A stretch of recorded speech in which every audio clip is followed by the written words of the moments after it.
The ongoing fuel shortage in the capital is expected to normalize by Friday, as the Association of Oil Marketing Companies says a vessel on Tuesday discharged 32 million liters of fuel for onward distribution to oil marketing companies. The situation was because of delay of vessel. The vessel had been scheduled to come on, and as we speak, yesterday, a vessel coming. What is the reason for these shortages and how can it be stopped? This is today's big story. My name is Bright Nanamfo.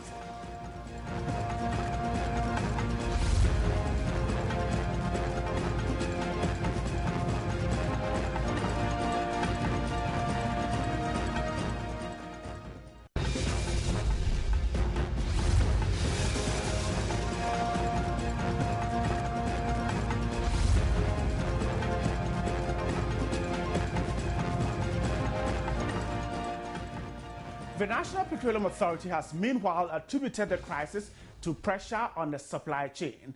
The National Petroleum Authority says there were more than 30 million liters of fuel in the system, with more being discharged. The Association of Oil Marketing Companies also says the shortage in the capital has resulted from a vessel delay. The association has denied members hot fuel to market in order to make profit. We consume 32 million liters of petrol, all right? Then we consume 42 million of diesel a week. And once you're able to go with the money, the next thing that you think about is where to store it. And that's where, you need to have a strategic depot which can contain this one as a strategic stock. It's something which is done by every country. In fact, South Africa went through this situation we find ourselves, and they evolve. They have a strategic thing. I believe in enticing the private sector to go into it, so that at least we'll have the stock there for all of us. Otherwise, we will continue to have these issues. Forced by their mandate, we're supposed to be the strategic depots. But over the period, because of the demand for fuel, BOS strategic depot has become operational depot. So we need to rethink and see whether we will decide that we use BOS. As we have run without BOS for 4 months now, because there were some issues. So we can still have BOS as a strategic depot and run. Our margins are set by the regulator. As we speak right now, we are not happy with our margin. Everything has gone up and our margin is still the same. So it will really not in our favor to hoard the product. We would like to sell, the name of the game is the volume that you sell. And to sell that volume in the quickest possible time. And go and bring another one. So if we can turn around quicker, that's the name of the game. Then you make a lot of money. Price deregulation. We have got a stage where the way drugs and tomatoes and the food stuff are purchased in the market, the same thing we should do to the fuel.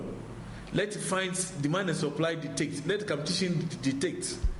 And we'll have the fuel all the time.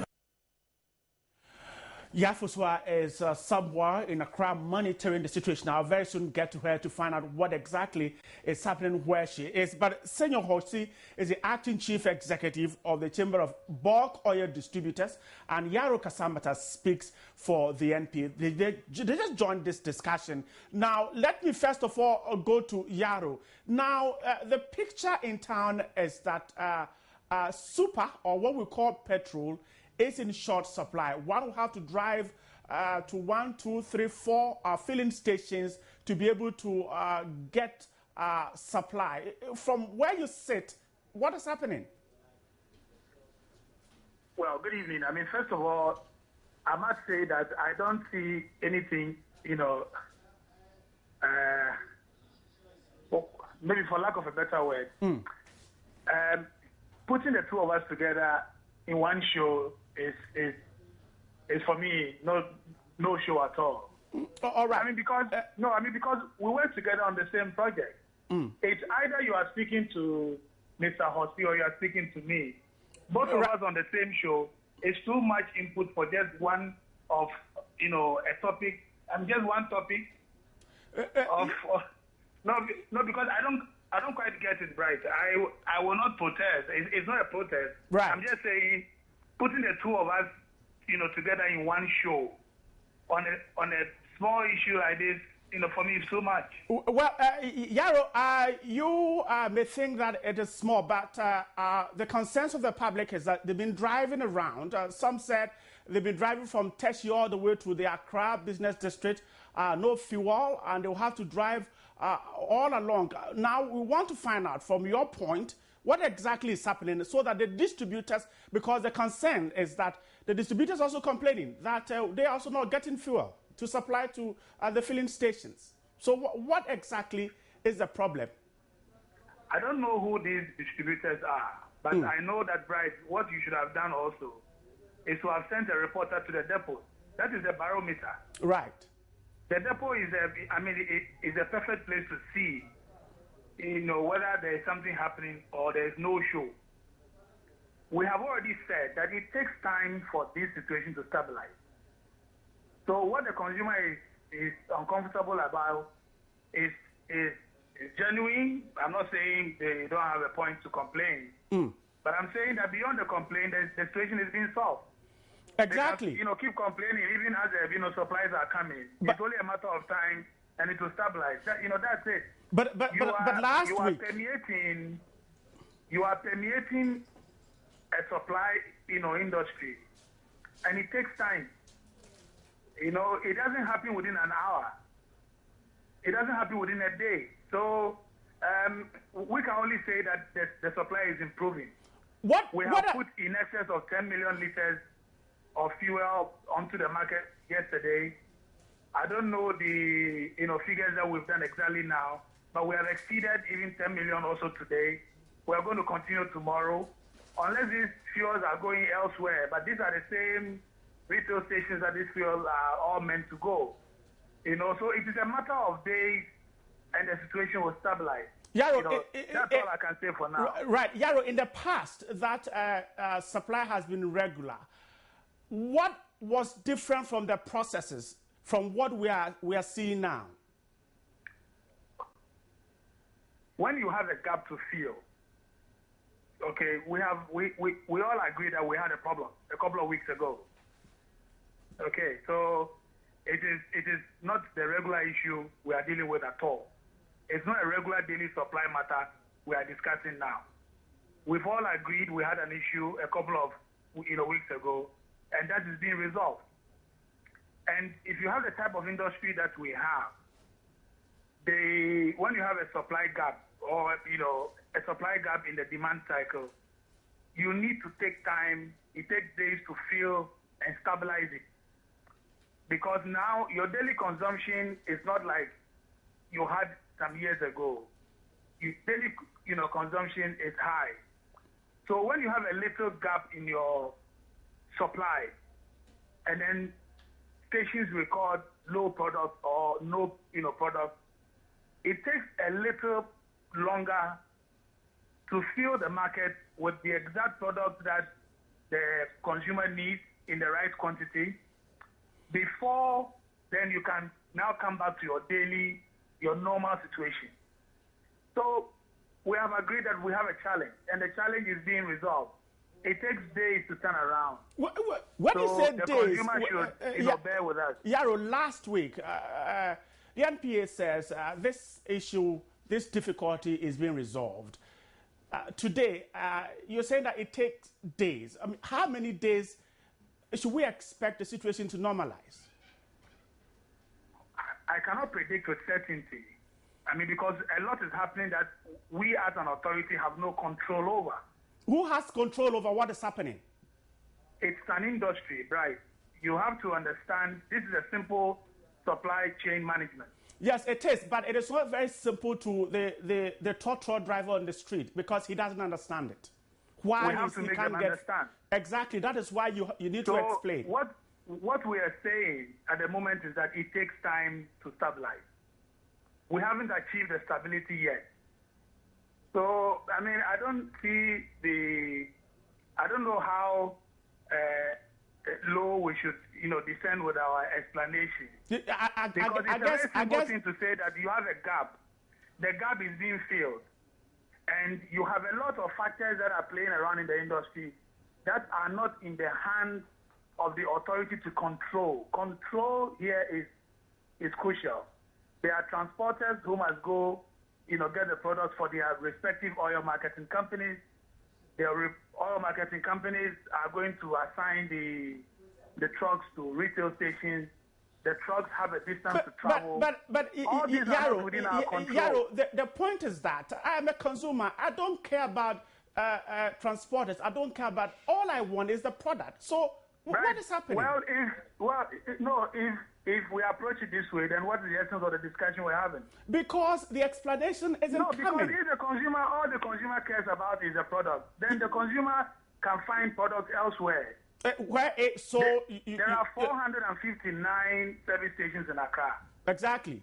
How many of them are without product as we speak? Well, we cannot tell now, but yes, we have been to more than 100 yesterday and more than 100 today, and there is more than 80%, presence of product which is petrol. We're not even dealing with fuel in general, to say diesel and petrol. Right.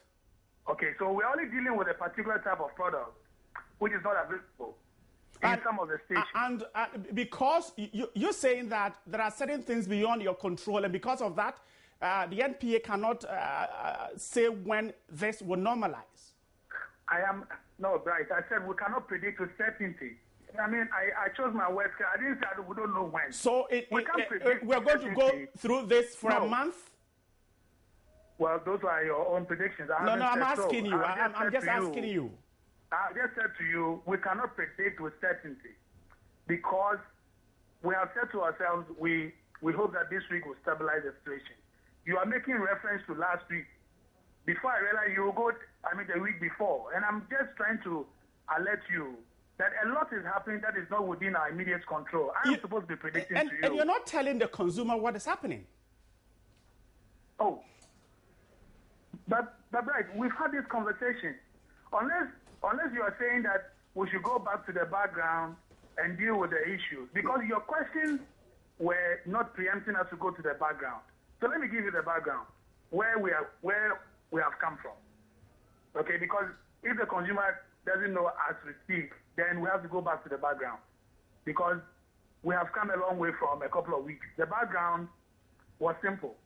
Before, Christmas, we were expecting some cargoes to arrive. We went on a Christmas break. The vessels arrived later than the original, scheduled date. We've had delays in the vessels arriving on schedule. When we query the vessels or we query the, bulk distribution companies, they have mentioned to us that the vessels arrived late as a result of bad weather.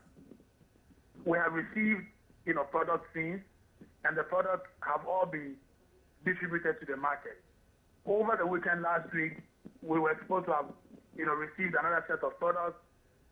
There was a slight change in the schedule again, and so there was a late arrival of products.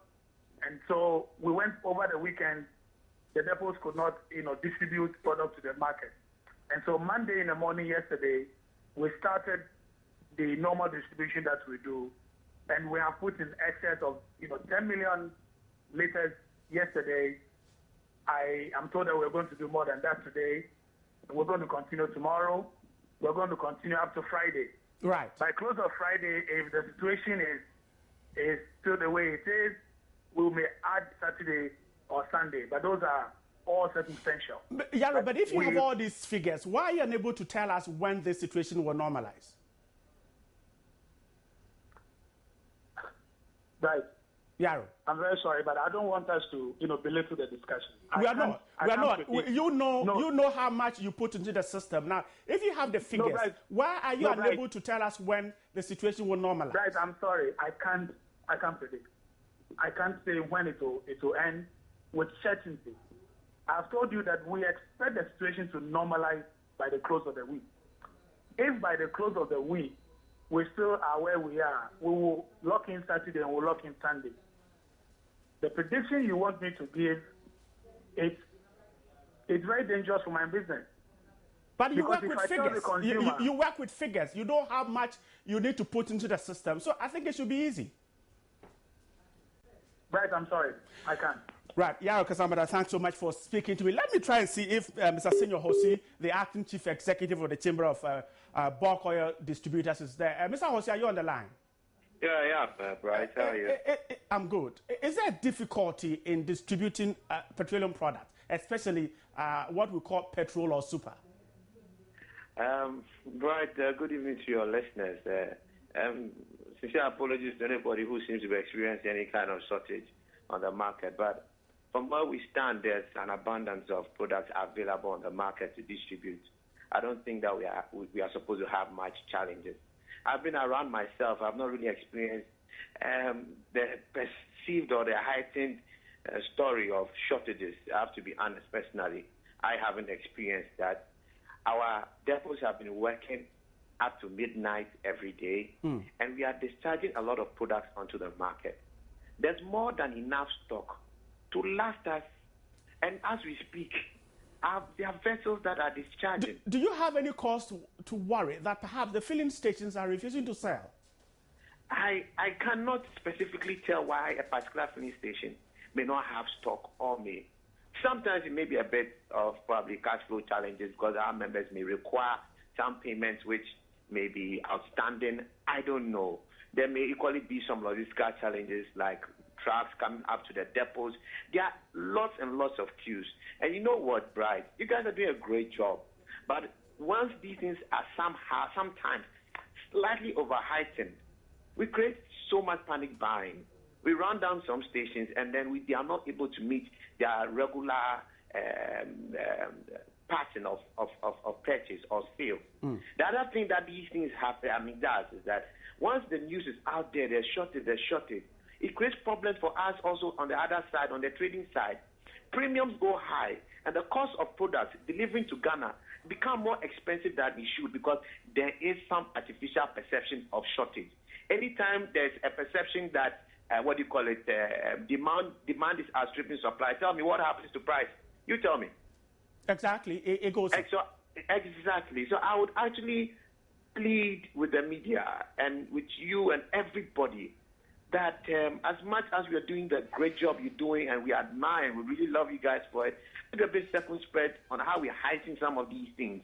I mean, a shortage in a few stations, 1 or 2 or 3 or 4, may not be enough basis for us to throw out an alarm of shortages in Accra. Mr. Osei, this is a commodity. This is a commodity that previously I could wait till about even midnight to get it.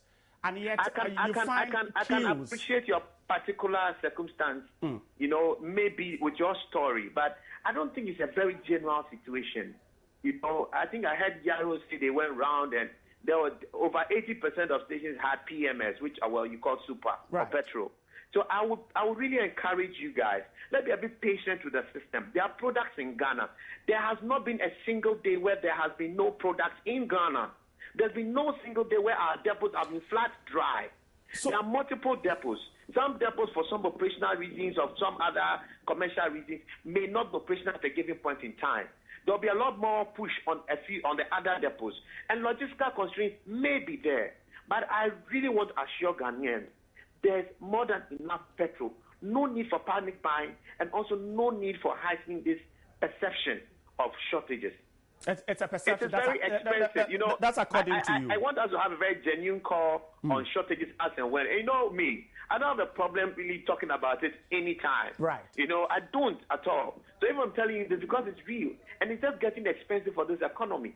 Because if we are supposed to buy something at plus 30 or plus 40, and suddenly because of this perception, I'm paying at plus 80, who is going to pay? It's you. It's a tax man. Who is going to pay?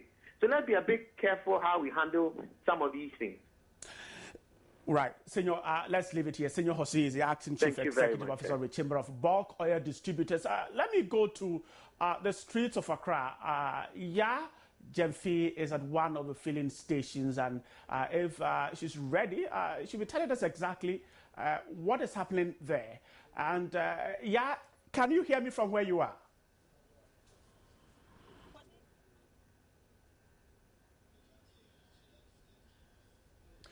where Yajinfi is around some filling stations. We're trying to get her to fill us in on what is happening there. And the NPA thinks that it's only a perception there and not really the situation. Wanted to see if Yajinfi can hear me now and is at one of the filling stations in Accra. Hello, yeah, can you hear me? Hello, Nana. Yeah. Where exactly are you, and what is the situation there? Nana, okay, I'm at the Aveno Shell filling station, just on the main Achimota highway. And Nana, we've been here for the past 20 minutes, and they are telling me that they ran out of fuel during the weekend, and they ordered for the fuel on Saturday, but have still not received the order they placed for. They only have diesel available at the moment. And then there's also a filling station just across, just opposite the Shell filling station. Is also a Total filling station. And that place yesterday was so choked. You could see long vehicles, long queues at the place yesterday. But as you see in your shots now, the place is virtually empty because I've also been told that they have also run out of petrol and they only have diesel available. So most of the clients of the Aveno Shell and the Total Shell are being turned away. They only serve clients whose vehicles make use of just the diesel at the moment. I've also been speaking to the supervisor of the Shell filling station. He tells me that it is so bad for them because currently if they don't get any stock by tomorrow, it means they would have to wait till weekend. And they haven't even been assured of getting any delivery anytime soon. And it's a big problem for them, Nana. And have they told you if perhaps they have been responding to, they have gotten responses from the request of super or petrol that they have made to their various agencies, where the outlets where they buy their fuel?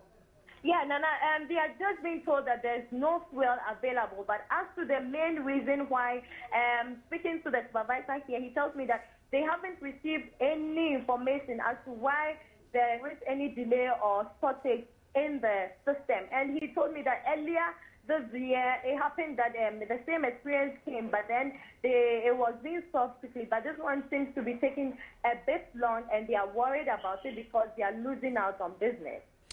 Yajinfi, thanks so much for speaking to me. Yajinfi is on the streets of Accra, but this is what the NPA thinks. It is a perception. The Chamber of Bulk Oil Distributors also thinks that it is a perception of fuel shortage, but some filling stations in Accra do not have super or petrol, and so queues are either forming or drivers would have to drive there and back to their various destinations without getting the commodity. We'll get you more of this particular issue, but this is wrapping up the first part of the show. When we come back on the interactive segment, I will be telling you more about this and more. Stay right there. I'm coming back in a moment.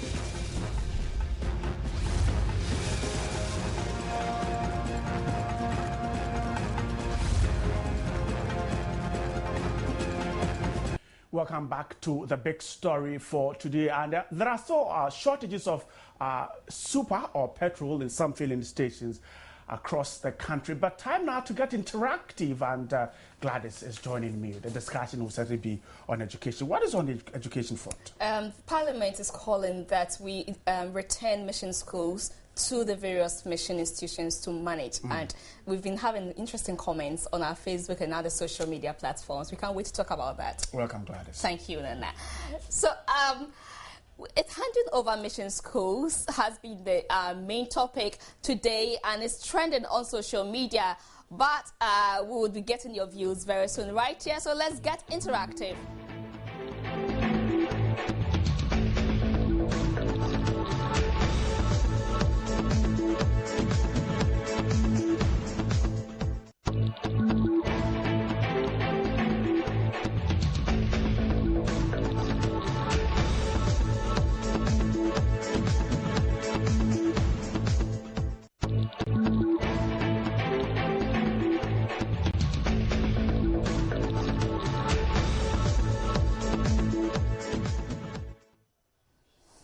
You can join this conversation through our social media platforms, facebook.com/joynewsontv. You could also send us a tweet, and it's twitter.com/joynewsontv. The handle is @joynewsontv or #JNInteractive.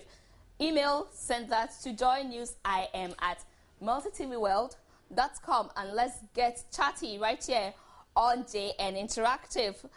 What's the issue at stake? Today in Parliament, a member of the House made a statement on the need to hand over mission schools to missions. He had several reasons for the statement. One of the main points is to resurrect the fallen standards of morals in the Ghanaian society. Let's listen to what some parliamentarians had to say about this. The role of mission schools in the country cannot be overemphasized. Apart from establishing the schools, religious teachings and discipline among the staff and pupils became the hallmark. Pupils and students were taught to avoid moral weaknesses. The teacher at the time was more than the guardian and father of the child and had the support of the community to discipline the child. Now, what about the issue of private schools? If we think our public schools are churning out students who are not morally upright, as I can put it, thus there is the need to influence them with the mission schools. What about the private schools? What do we do about the children attending private schools who may not have the benefit of being influenced or indoctrinated, as in quotes, by this mission schools? Management of education in our country, especially the second cycle schools, is of great concern. The issue of who plays what role is a very important one, and mission schools have done so well in the past, and they continue to do very well in the provision of secondary education and also even basic education. Mr. Speaker, my only concern is that if you look at recent past, some of the concerns that came up, that has to do of some of the mission schools coercing the people into religious activities that do not conform with their religious background, is of great concern to us. As a product of a Catholic school myself, I am a living witness to the level of efficiency and type of all-rounded training that is given to students from that background.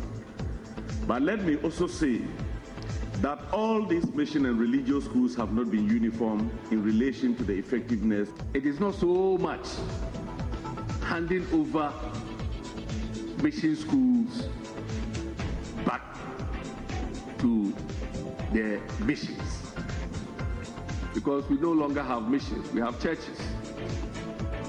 But then it also brings into focus a broad question as to the management of schools.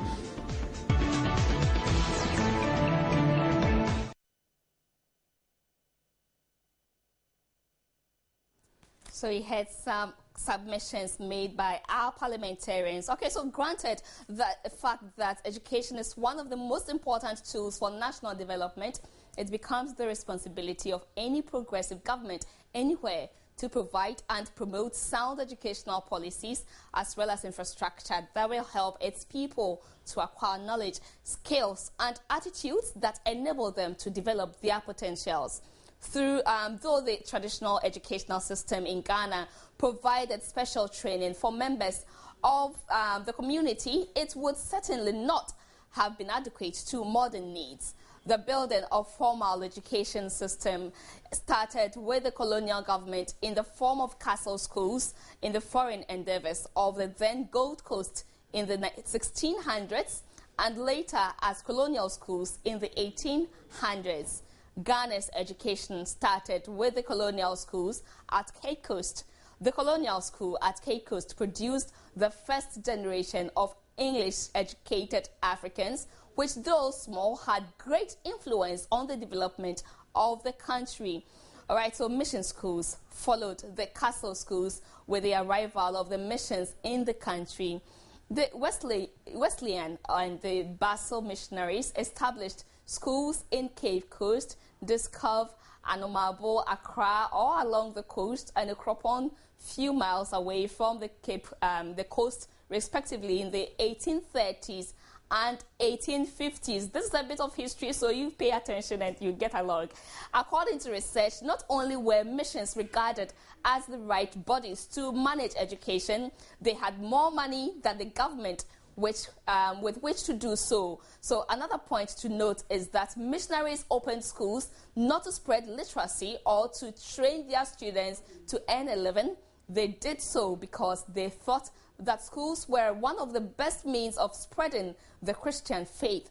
Minister for Information and Media Relations, Mahama Yariga, sought to explain why there is a critical need for mission schools to remain in partnership with government. Let's listen to the Minister of Information. Throughout history, many of us have had the opportunity to attend basic schools that were either established by the Catholics, Pentecostal, or any other religious groups. And I believe in this house, many can attest to the quality of the foundation that we all had attending those schools. But now we have a situation where government is actually partnering with religious groups in providing access to basic education.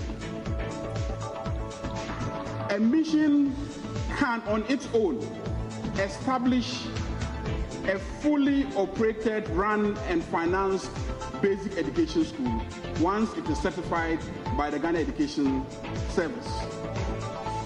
However, the situation that we have is that many of them, given the number of schools that they have, are unable on their own to fully finance these schools. And that is where government has partnered with them so that the teachers and the cost of running the schools is absorbed by government. For this reason, the Ghana Education Service regulates the posting of teachers, the transfer of teachers, and collaborates closely with the missions on the appointment of the heads of those schools. So that was the Minister for Information. Let's also listen to the majority leader actually in Parliament, Dr. Benjamin Kumbro, who says he has benefited from Catholic education, saying effective management of schools is different from religious dimension. Let's listen to him. You definitely will manage schools and schooling effectively. But when you talk about education, perhaps the methods of actually managing education as against schooling are two different things. And I'm interested in us opening the debate to draw this distinction between schooling and education. Lastly, Mr. Speaker, I would want to register a point that has been disturbing me personally, which has a linkage with who we want to produce out of our educational system.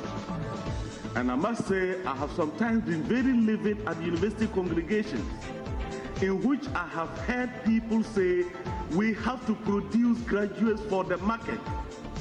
And I said, that is absolutely wrong. University education is not a market-related arrangement.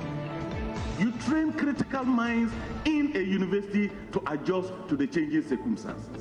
So if the factors in the market that change every day, and you train your graduates today for today's market, and tomorrow the market conditions change, who have you trained?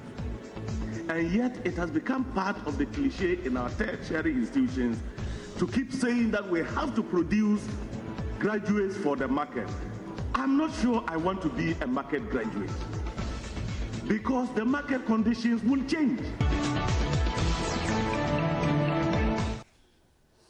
All right, so you can see the diverse opinions happening in Parliament. We also had a fair share here in our Joy News newsroom, right? When this issue was raised, we had different people, and I really hope that you really can hear what each person says. But you let me play back the footage, and you hear how heated the argument went. You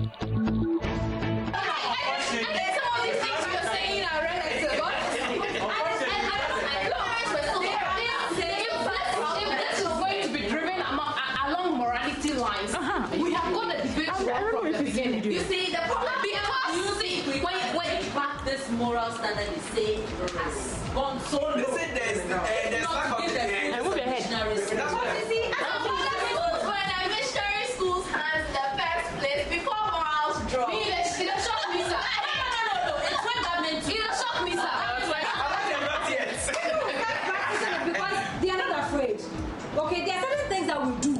But so far as we know that there are certain preventives or certain punishments available, you may do it in hiding and not influence somebody else's child. Okay, you go to Holy Child when the Angelus bell rings, whether you're Catholic or Muslim or whatever, you must stand. If you can't conform, you get out. You get out. If you can't conform, you stand. The morale there is not necessarily to get you to respond to Angelus bell wherever you are. But that when we say that this should be done, you have. Am I doing it right? It's you. Am I doing it right?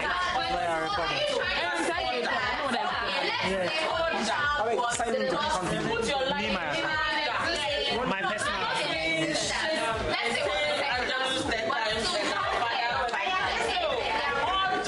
I used to like that without that religious aspect, the students will necessarily follow the rules of the school. Yes. Look, the way students are, if nothing finds them, they don't go. No, every school has school rules. No, me, my school, they say they are breach of school rules and breach of culture.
So she can defend as anyone.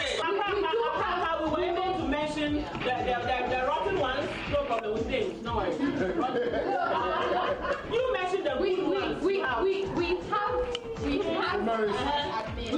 again, that's the fourth time we say we have. We have women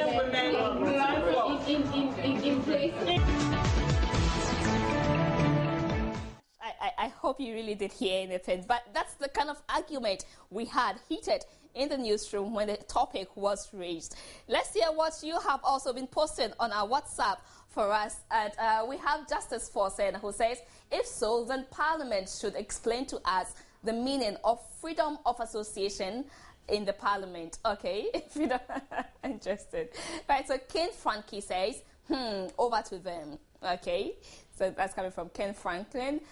John Kwejo Anand says, this is not necessary. Okay, let's see. Kennedy Asare Bequin says, I don't agree to this. I don't agree. Okay, you don't agree. Kennedy Asare Bequin, you do not agree. Pascal Edem, okay, so he says, let it be returned to the religious bodies. That's from Pascal Edem Degajo. Okay, it should be returned to the religious bodies. You agree? But Anthony Bashiru says, it should be done as soon as possible. We are waiting. Okay, so your fingers are crossed, I guess. That's coming from Anthony Bashiru. Imba Anthony Bashiru. Another Anthony Hope Ahead Dua, okay, interesting name, says, give what belongs to Caesar Okay, what exactly do you mean by this? Well, Lukman says, let it be religious bodies. Okay, so that's from Lukman Mohammed. Let's see who is again. Fisti Kwachi Joseph says, not necessary, but concentrate on the welfare of the people. Okay, you think it's not necessary, rather they should channel energies to the welfare of people. Lukman again says, let's speak up to the nation, and it will be religious bodies to Muslim and Christian. That's from Lukman. All right, so let's also see other social media platforms. So today I will be hanging out on Google with my colleagues Ni Akrofismat Abe and Matilda Nyakwa Dennis, who will join me and send in their submissions in the newsroom. Okay, Matilda? Hello, Matilda. Okay, Matilda, we saw you educating a bit in the argument in the newsroom. Tell me, do you think we should hand over the second cycle institution schools back to the missions, the missionaries? Gladys, I didn't hear you, but are you asking the question whether we should go back to missionary system of ruling our schools? Is that what you're asking? Hello. Yes, Matilda. Yes, I want to find out if you're asking whether we should go back to the old ways of running our schools. Yes, Matilda, exactly that. The missionary system of running our schools. Is that what you're asking? Yes, Matilda, go ahead. I just need your opinion on that. What do you think? Okay, this is a very broad argument. As you saw, as in the newsroom, it's really very broad. But I would say that when it comes to issues of morality, issues of moralities are issues of the heart, and no one can really, see the state of our hearts. But when it comes to visibility, what can someone, use to measure whether someone is morally upright or whether someone is disciplined or not? Okay, talk about maybe people, a person's character, a person's values, a person's principles. And I'll be quite biased because I went to a missionary school. I went to Winchester, to be precise, a Catholic school, and I would say that it benefited me a lot because, we had regular mass sessions. There were standards of behavior. Okay, as compared to maybe somebody who did not go to a missionary school or go to a school with particular religious attitudes. Okay, because in Holy Child, for instance, we had what we call the Angelus Bell. And when the Angelus Bell rings at 6 o'clock, wherever you are, you have to stand stiff and wait to say a prayer before you move on. And it has guided my life so far. Okay, but you can't say that I am moral simply because I practice that. But if you come to issues of discipline and maybe how people's values and things, I benefited from it, and I believe that we must go back to the missionary schools. We must give back our education system to the churches to run it. That is my view, and I may be biased coming from my background, coming from the fact that I went to a Christian school myself. I'm on air as well. That is my point. That is where I stand. I believe that no matter how educated a person is in society, a person's religion, a person's culture, and even sometimes a person's tribe has a role to play in shaping the person. Because Gladys, maybe some of the viewers will agree with me, that sometimes if you see a particular student who went to a particular school, maybe Wesley girls, maybe Infante Pay, maybe Abispo, they have certain traits, there are certain characteristics in the person. So I remember my headmistress used to say something. She said, don't pass through the school. Let the school pass through you. Okay? So if you pass through a school with all the religious morals and ethics or whatever, and you're just passing through and you're not letting the school pass through you, it's the way you behave. But I am talking from Hi, Matilda. Hello, Matilda. Can you hear me, Matilda? Gladys, I can hear you. Okay, you're quite passionate about your submission, but let me quickly also find out from Nia Krofismat Abe what his submission is, and there, I guess the argument will really get very interesting here. Hello, Nia Krofi. Hi, Gladys. Do you think we should hand the schools back to the missionaries? Gladys, I'm not too sure what the point Matilda is trying to raise. I'm not too sure that the issue here is about an issue of morality alone. We're talking about running a school, okay? It's not just a matter of the morals. The morals may be part of raising or grooming the children or students in a school, but really, if we want to make sure that the school gets its subventions on time, is able to feed its boarding students and all, what has the issue of morality got to do with it? I went to a mission school, yes. I went to an Anglican school at that. I was in Adisado College. It was an Anglican school. Yes, I'd say that we went through the religiosity or the religious processes.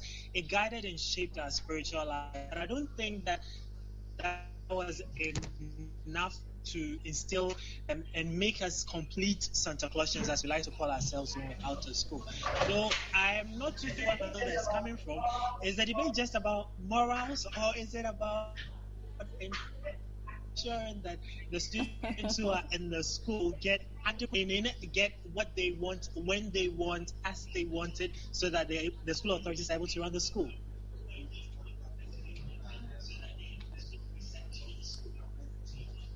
All right, so you think that it's not necessary, we should maintain it the way it is. It doesn't matter whether it's in the hands of the missionary or not. Well, yeah, like I'm saying, it doesn't really matter if it's just the churches running the schools themselves or if they are running in collaboration with government. I think the way it is perfect so far. The churches have a hand in it because, of course, when I was in Adisado College, we had some of the priests even teaching us in the classroom. My Christian religious ed teacher our physical education teacher was a priest. Yes, we had priests in the school. They helped us and molded our spiritual lives. But I think when it comes to the broader issue of the welfare of the students and running the school, I think the collaboration we have currently is the best. Government helps the religious bodies to run the schools. And then, of course, it goes a long way to help everybody. I see. Interested.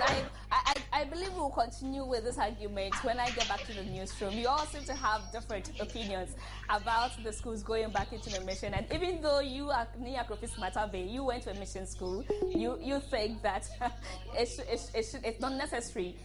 Matilda equally went to a mission school, but she also thinks that, well, her headmistress advised her to allow the school to pass through her and not she going through the school. Interesting advice there. Well, so we cut a breather here. When we come back, we are looking at what you are writing on Facebook.